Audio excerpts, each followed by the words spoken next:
بسم اللہ الرحمن الرحیم۔ نماز کے وقت کے اعلان کے لیے لوگوں نے آگ اور ناقوس کا ذکر کیا، پھر یہود و انصار کا ذکر آ گیا۔ پھر بلال رضی اللہ عنہ کو یہ حکم ہوا کہ اذان کے کلمات دو مرتبہ کہیں اور اقامت میں ایک ایک۔ جب مسلمان ہجرت کر کے مدینہ پہنچے تو وقت مقررہ کر کے نماز کے لیے آتے تھے، اس کے لیے اذان نہیں دی جاتی تھی۔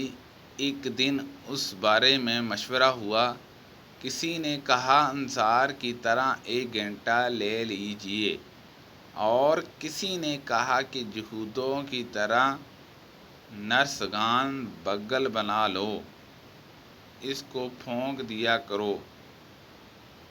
لیکن حضرت عمر رضی اللہ عنہ نے فرمایا کہ کسی شخص کو کیوں نہ بھیج دیا جائے جو نماز کے لیے پکار دیا کرے۔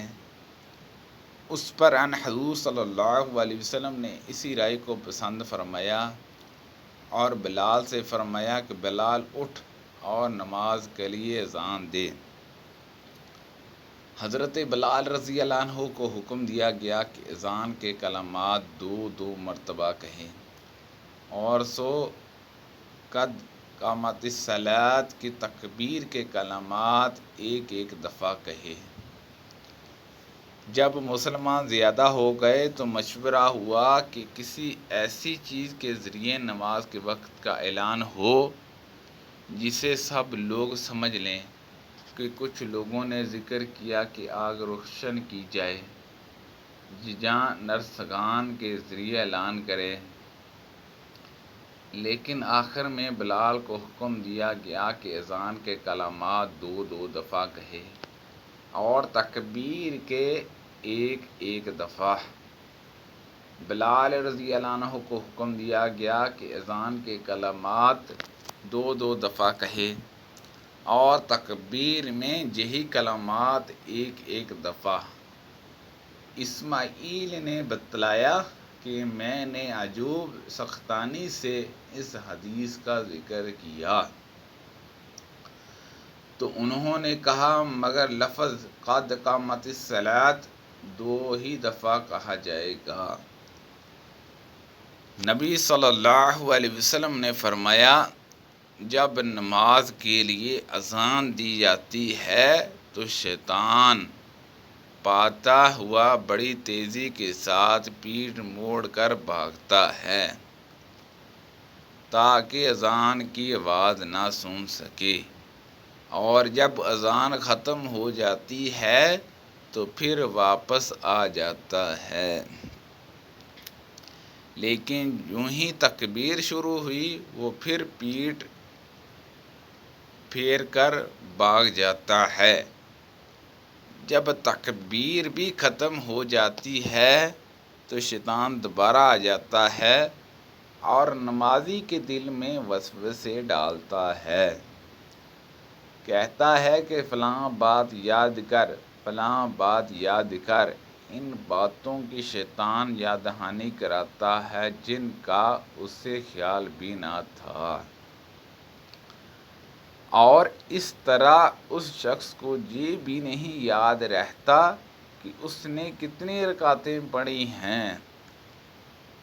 میں دیکھتا ہوں کہ تمہیں بکریوں اور جنگل میں رہنا پسند ہے، اس لیے جب تم جنگل میں اپنی بکریوں کو لیے ہوئے موجود ہو اور نماز کے لیے اذان دو تو تم بلند آواز سے اذان دیا کرو، کیونکہ جن و انس بلکہ تمام ہی چیزیں جو مؤذن کی آواز سنتی ہیں قیامت کے دن اس پر گواہی دیں گی۔ حضرت ابو سعید رضی اللہ عنہ نے فرمایا کہ جب میں نے نبی صلی اللہ علیہ وسلم سے سنا ہے، جب نبی کریم صلی اللہ علیہ وسلم ہمیں ساتھ لے کر کہیں جہاد کے لیے تشریف لے جاتے تو فوراً ہی حملہ نہیں کرتے تھے، صبح ہوتی اور پھر آپ انتظار کرتے اگر اذان کی آواز سن لیتے تو حملے کا ارادہ ترک کر دیتے، اور اگر اذان کی آواز نہ سنائی دیتی تو حملہ کرتے تھے۔ انس رضی اللہ عنہ نے کہا کہ ہم خیبر کی طرف گئے اور رات کے وقت وہاں پہنچے۔ صبح کے وقت جب اذان کی آواز نہیں سنائی دی تو آپ اپنی سواری پر بیٹھ گئے اور میں ابو طلحہ رضی اللہ عنہ کے پیچھے بیٹھ گیا۔ چلنے میں میرے قدم نبی صلی اللہ علیہ وسلم کے قدم مبارک سے چھو جاتے تھے۔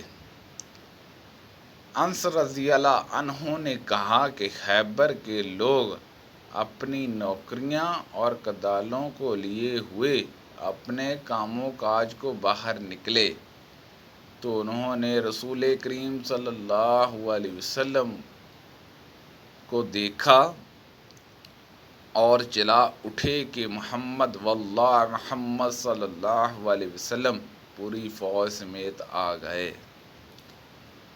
انس نے کہا کہ جب نبی صلی اللہ علیہ وسلم نے انہیں دیکھا تو آپ نے فرمایا کہ اللہ اکبر اللہ اکبر، خیبر پر خرابی آ گئی۔